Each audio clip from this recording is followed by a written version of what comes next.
बन रहा है। वो कौन से पुलिस वाले थे जिन्होंने मेरे बेटे को पीटा?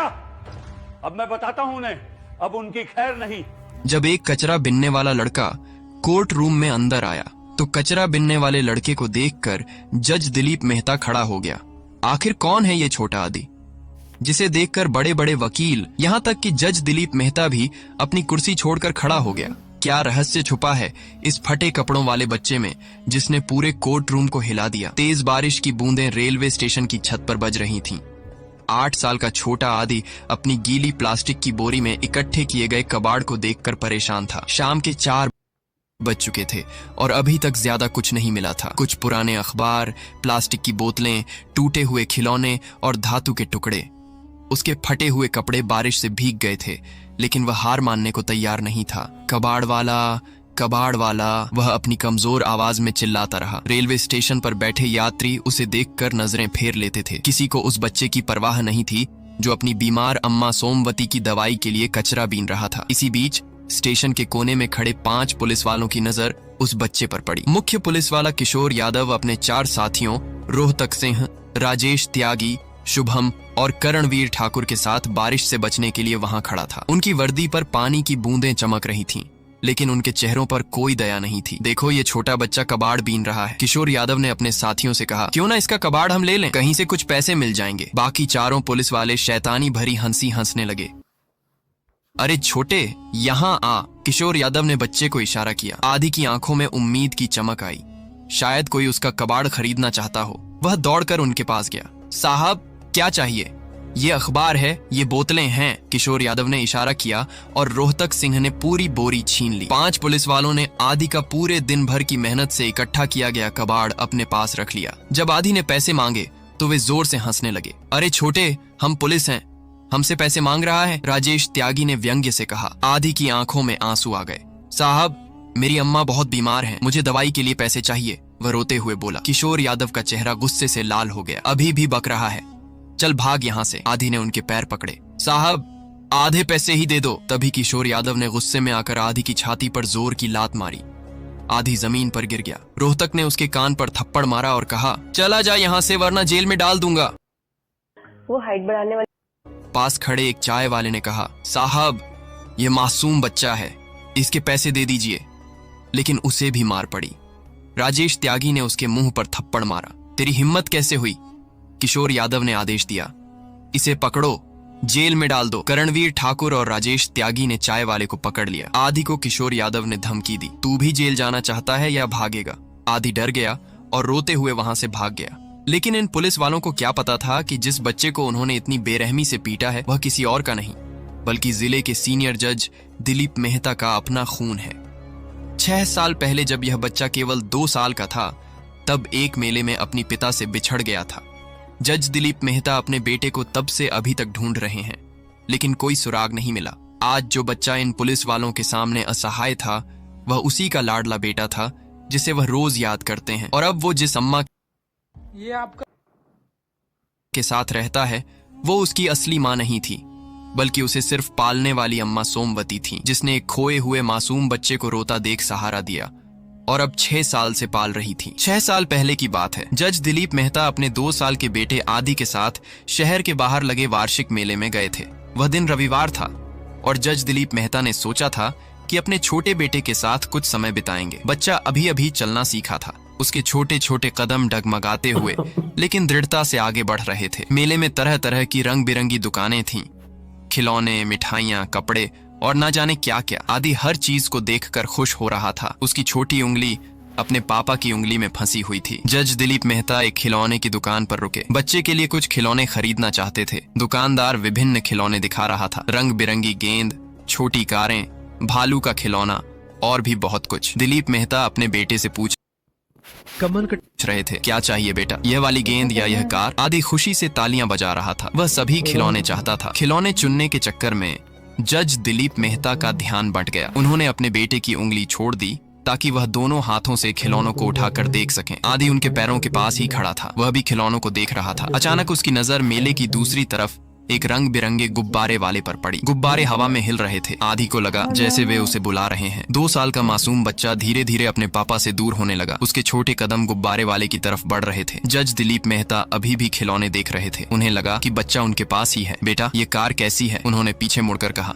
लेकिन आदि वहाँ नहीं था। शुरू में उन्हें लगा कि आदि दुकान के किसी कोने में छुप गया होगा। बेटा कहाँ हो? वह आवाज लगाई, लेकिन कोई जवाब नहीं आया। जज दिलीप मेहता की सांस तेज होने लगी। आदि, वह जोर से चिल्लाए। दुकानदार भी परेशान हो गया। सर, बच्चा कहाँ गया? उन्होंने पूरी दुकान छान मारी। आदि कहीं नहीं मिला। जज दिलीप मेहता का दिल आज तेजी से धड़कने लगा। वह दुकान से बाहर निकले। आदि, कहाँ हो तुम? उनकी आवाज में डर था। मेले में हजारों लोग थे। हर तरफ भीड़ थी, शोरगुल था। जज दिलीप मेहता एक दुकान से दूसरी दुकान भागने लगे। क्या आपने एक छोटा बच्चा देखा है? 2 साल का, नीली शर्ट में? वह हर किसी से पूछ रहे थे। मेले के अधिकारियों को सूचना दी, पुलिस को फोन किया, लेकिन आदि गायब था। रात होने पर भी वह नहीं मिला। उधर 2 साल का आदि गुब्बारे वाले के पास पहुंच गया था। गुब्बारे वाला एक बुजुर्ग आदमी था। उसने देखा कि एक छोटा बच्चा अकेले घूम रहा है। बेटा, तुम्हारे पापा कहाँ हैं? उसने पूछा। आदि बोल नहीं सकता था, वह सिर्फ रो रहा था। गुब्बारे वाले को समझ नहीं आया कि इस बच्चे का क्या करें। पास ही एक छोटी सी कबाड़ की दुकान लगाने वाली बुजुर्ग महिला ने यह देखा। वह सोमवती अम्मा कहलाती थी। उसका असली नाम सोमवती था, लेकिन सभी उसे अम्मा कहते थे। क्या बात है भाई साहब? सोमवती अम्मा ने गुब्बारे वाले से पूछा। ये बच्चा खो गया है, इसके माँ बाप कहीं नहीं मिल रहे, गुब्बारे वाले ने बताया। सोमवती अम्मा ने आदि को देखा। वह रो रहा अपने सर था, भूखा था, डरा हुआ था। अम्मा का दिल भर आया। रात हो गई है, कल फिर ढूंढेंगे, आज इसे मेरे घर ले चलते हैं, सोमवती अम्मा ने कहा। गुब्बारे वाले को भी यही सही लगा। सोमवती अम्मा आदि को अपने छोटे से घर ले गई। उसने उसे खाना खिलाया, दूध पिलाया, साफ कपड़े पहनाए। आदि थोड़ा शांत हो गया। सोमवती अम्मा ने उसे अपने बिस्तर पर सुलाया। कल इसके माँ बाप मिल जाएंगे, वह सोच रही थी। जज दिलीप मेहता भी अपने बेटे को ढूंढने के लिए हर संभव कोशिश कर रहे थे। प्राइवेट जासूस रखे, पुलिस को आदेश दिए, पूरे प्रदेश में तलाश की, लेकिन दुर्भाग्य से दोनों को एक दूसरे का पता नहीं चला। साल बीतते गए। आदि बड़ा होने लगा। 3 साल, 4 साल, 5 साल। सोमवती अम्मा ने उसे बहुत प्यार से पाला, उसे पढ़ाने की कोशिश की, अच्छे संस्कार दिए। आदि भी अम्मा को बहुत चाहता था। वह जानता था कि सोमवती अम्मा उसकी सच्ची माँ नहीं है, लेकिन उसके लिए सोमवती अम्मा ही सब कुछ थी। जब आदि 7 साल का हुआ तो सोमवती अम्मा की तबीयत खराब होने लगी। पहले छोटी मोटी बीमारी थी, फिर गंभीर हो गई। डॉक्टर ने बताया कि उसे डायबिटीज और हाई ब्लड प्रेशर है, नियमित दवाई लेनी पड़ेगी। एक दिन आदि बाजार गया, वहां एक कबाड़ी से मिला। चाचा जी, मुझे काम चाहिए। कबाड़ी ने उसकी बात सुनी। तू क्यों काम करना चाहता है? आदि ने अपनी पूरी कहानी बताई। कबाड़ी का दिल भर आया। देख बेटा, अगर तू चाहे तो तू मेरे लिए कबाड़ इकट्ठा कर सकता है। जो भी मिले, अखबार, बोतल, धातु के टुकड़े, सब लेकर आना। जो पैसे मिलेंगे उसमें से आधे तेरे, आधे मेरे। आदि खुश हो गया। वह रोज कबाड़ बीनने जाने लगा। रेलवे स्टेशन, मार्केट, कहीं भी जाकर कबाड़ इकट्ठा करता। जो पैसे मिलते उससे सोमवती अम्मा की दवाई लाता। सोमवती अम्मा को बहुत गर्व था अपने बेटे पर। कितना समझदार है मेरा बेटा। लेकिन आज जो कुछ हुआ था वह आदि के लिए सबसे बुरा दिन था। पुलिस वालों ने उसे बुरी तरह पीटा था। कबाड़ लेकर पैसे नहीं दिए थे। अब वह क्या मुंह लेकर सोमवती अम्मा के पास जाएगा? कैसे बताएगा कि आज दवाई नहीं ला पाया? आदि लड़खड़ाते हुए अपने छोटे से घर पहुंचा। उसका शरीर दर्द से कराह रहा था, कपड़े फटे हुए थे। सोमवती अम्मा अपने बिस्तर पर लेटी हुई उसका इंतजार कर रही थी। आदि को देखते ही वह चौंक गई। बेटा, ये क्या हाल है तेरा? सोमवती अम्मा घबरा कर उठ बैठी। आदि की हालत देखकर उसकी आंखों में आंसू आ गए। अम्मा, आज कुछ गलत लोगों से पाला पड़ा, आदि ने कमजोर आवाज में कहा। वह सोमवती अम्मा से झूठ नहीं बोल सकता था। उसने पूरी घटना बताई, कैसे पुलिस वालों ने उसका कबाड़ लिया, पैसे नहीं दिए और फिर उसे बेरहमी से पीटा। सोमवती अम्मा सुनकर रो पड़ी और आदि को गले से लगाकर रोने लगी। जिस वक्त पुलिस वाले आदि को मार रहे थे, उसी वक्त रेलवे स्टेशन के पास एक पत्रकार दिवाकर पांडे पूरी घटना को रिकॉर्ड कर रहा था। वह स्थानीय न्यूज चैनल के लिए काम करता था। आज वह किसी और खबर के लिए रेलवे स्टेशन आया था, लेकिन जो कुछ उसने देखा वह उसे हिलाकर रख गया। उसने अपने कैमरे में पूरी घटना कैद की थी। कैसे 5 पुलिस वालों ने एक 8 साल के मासूम बच्चे का कबाड़ लिया, पैसे नहीं दिए और फिर उसके साथ मारपीट की। दिवाकर पांडे का दिल भर आया था। उसने आदि का पीछा किया था, देखा था कि बच्चा कैसे रोते हुए अपने घर गया है। यह घटना दिखानी चाहिए, उसने सोचा। लोगों को पता चलना चाहिए कि हमारी पुलिस कैसी है। वह अगले दिन आदि के घर गया। सोमवती अम्मा की झुग्गी देखकर दिवाकर पांडे समझ गया कि यह कितना गरीब परिवार है। सोमवती अम्मा बिस्तर पर लेटी थी। आदि उसके पास बैठा था। मैं दिवाकर पांडे हूँ, एक पत्रकार हूँ, उसने अपना परिचय दिया। कल आपके बेटे के साथ जो कुछ हुआ मैंने देखा है। सोमवती अम्मा और आदि दोनों डर गए। साहब, हमने कुछ गलत नहीं किया, आदि ने कहा, नहीं बेटा, तुमने कुछ गलत नहीं किया, गलत तो उन पुलिस वालों ने किया है।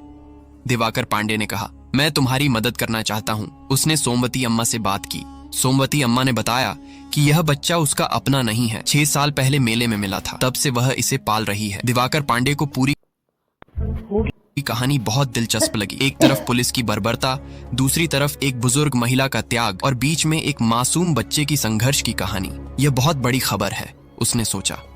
उसने पूरी घटना का विस्तृत रिपोर्ट तैयार किया, वीडियो को एडिट किया, एक प्रभावशाली शीर्षक लिखा, 8 साल का आदि बीमार मां की दवाई के लिए कबाड़ बीनता है, पुलिस ने कबाड़ लेकर पैसे नहीं दिए और बेरहमी से पीटा। यह शीर्षक था। दिवाकर पांडे ने वीडियो को सोशल मीडिया पर अपलोड किया, फेसबुक, ट्विटर, इंस्टाग्राम, यूट्यूब, हर जगह। वीडियो में साफ दिख रहा था कि कैसे किशोर यादव ने आदि को लात मारी थी, कैसे बाकी पुलिस वालों ने उसके साथ मारपीट की थी। वीडियो अपलोड होते ही टहलका मच गया, सोशल मीडिया पर आग लग गई। कुछ ही मिनटों में हजारों लोगों ने वीडियो देखा, लाइक्स, शेयर्स, कमेंट्स की बाढ़ आ गई। लोग गुस्से में टिप्पणियां कर रहे थे, ये कैसी पुलिस है, शर्म की बात है, इन पुलिस वालों को तुरंत नौकरी से निकाला जाना चाहिए, ये बच्चा कितना बहादुर है, सरकार नमस्ते जी। सरकार को इस पर तुरंत कार्रवाई करनी चाहिए। 1 घंटे में वीडियो को लाखों व्यूज मिले, 2 घंटे में ये ट्रेंडिंग में आ गया। मीडिया चैनलों की नजर इस पर पड़ी, हर बड़ा न्यूज चैनल इस खबर को दिखाने लगा। पुलिस की बर्बरता का शिकार हुआ 8 साल का आदि, कबाड़ लेकर पैसे नहीं दिए,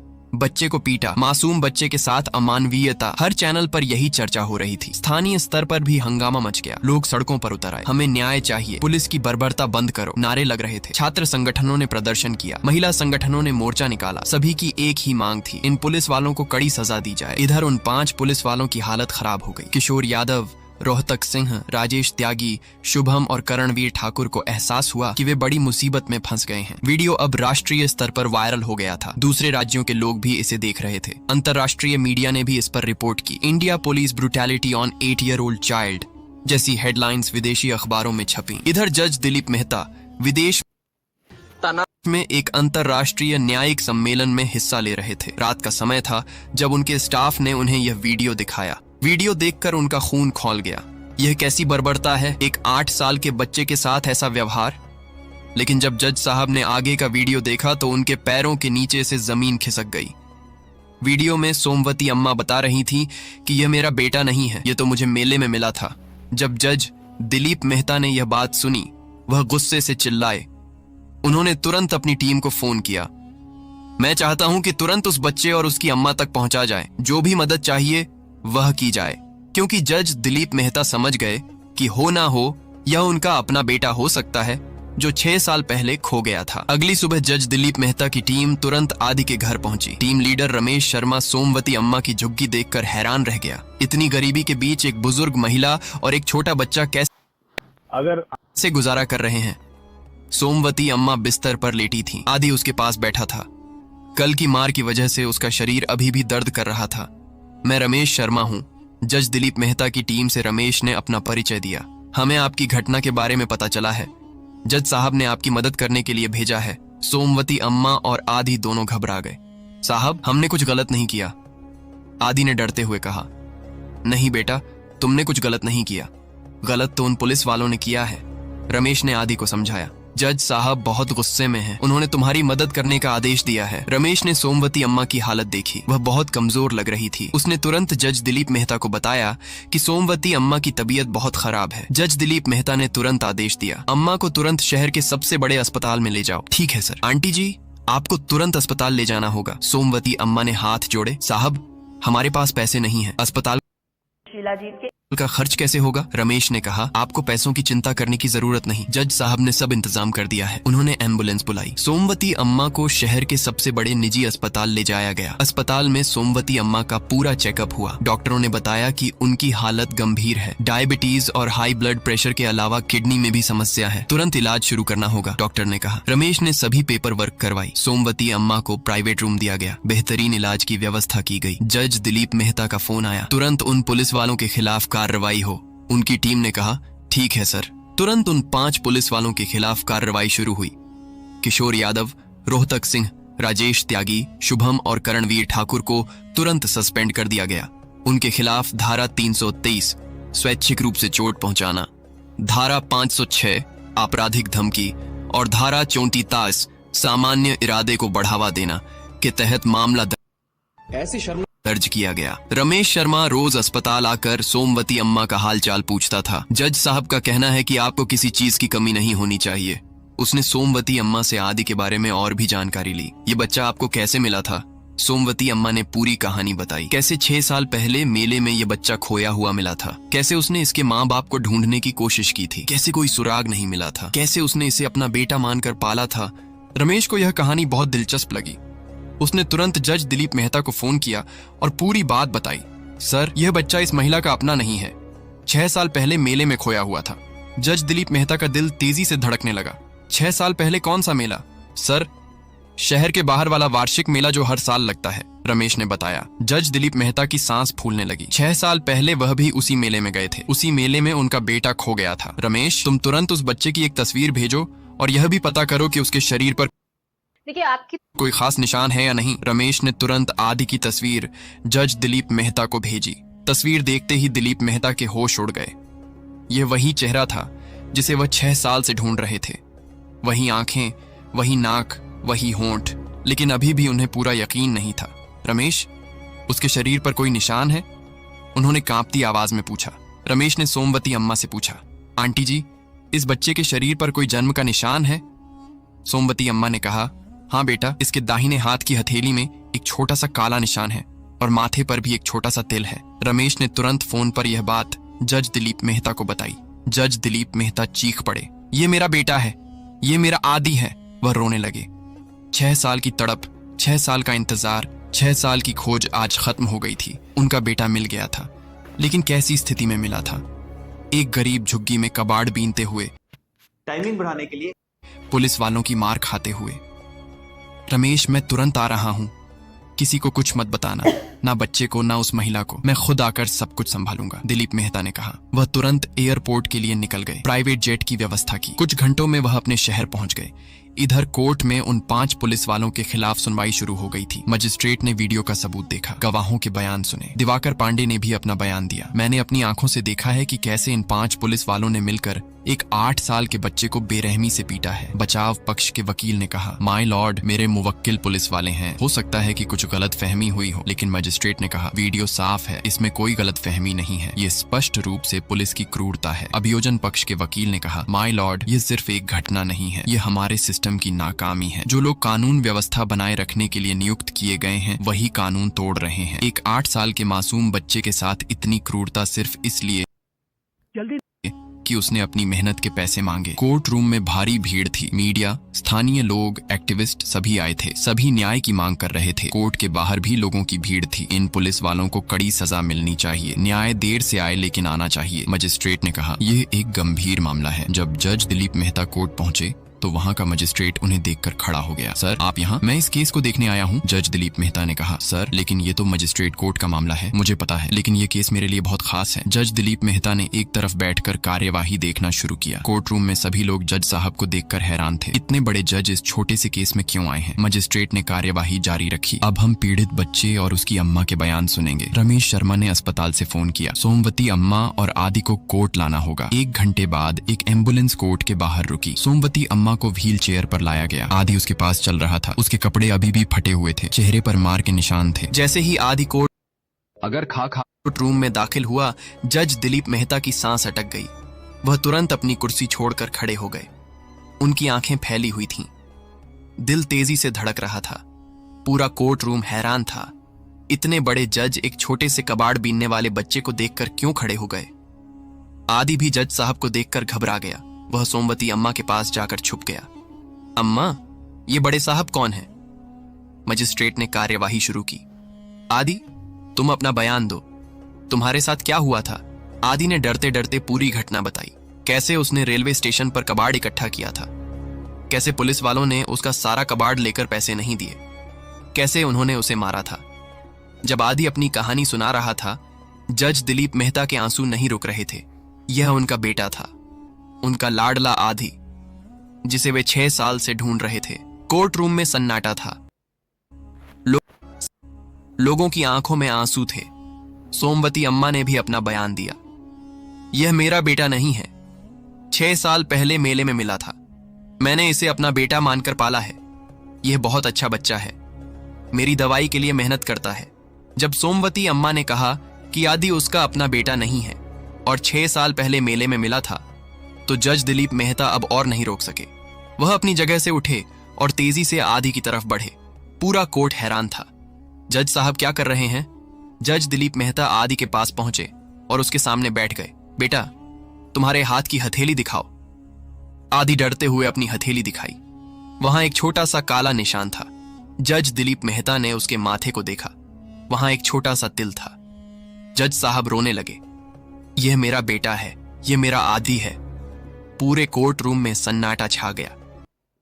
सभी हैरान थे। क्या कह रहे हैं जज साहब? जज दिलीप मेहता ने आदि को गले लगाया। बेटा, मैं तुम्हारे पापा हूँ। 6 साल से तुम्हें ढूंढ रहा था। आदि कुछ समझ नहीं पा रहा था, लेकिन मेरे पापा तो सोमवती अम्मा भी रो रही थी। बेटा, यही तेरे असली पापा हैं। मैंने तुझे सिर्फ पाला है। मजिस्ट्रेट और पूरा कोर्ट रूम हैरान था। जज दिलीप मेहता ने सभी को समझाया। 6 साल पहले मेले में मेरा बेटा खो गया था। आज पता चला कि यही वह बच्चा है। पूरा कोर्ट रूम भावुक हो गया। लोगों की आंखों में आंसू थे। जज दिलीप मेहता ने सोमवती अम्मा के पैर छुए। आपने मेरे बेटे को अपना बेटा बनाकर पाला है। मैं आपका कैसे शुक्रिया अदा करूं? सोमवती अम्मा रो रही थी। बेटा, ये तो मेरी जिंदगी है, लेकिन अब जब इसके असली पापा मिल गए हैं तो जज दिलीप मेहता ने उन्हें रोका। अम्मा जी, आप भी मेरी माँ हैं। आपने मेरे बेटे को पाला है। अब हम सब एक साथ रहेंगे। इस बीच उन 5 पुलिस वालों की हालत और भी खराब हो गई थी। अब उन्हें पता चल गया था कि जिस बच्चे को उन्होंने पीटा था वह जज दिलीप मेहता का बेटा है। अब तो बस ऊपर वाला ही बचा सकता है। किशोर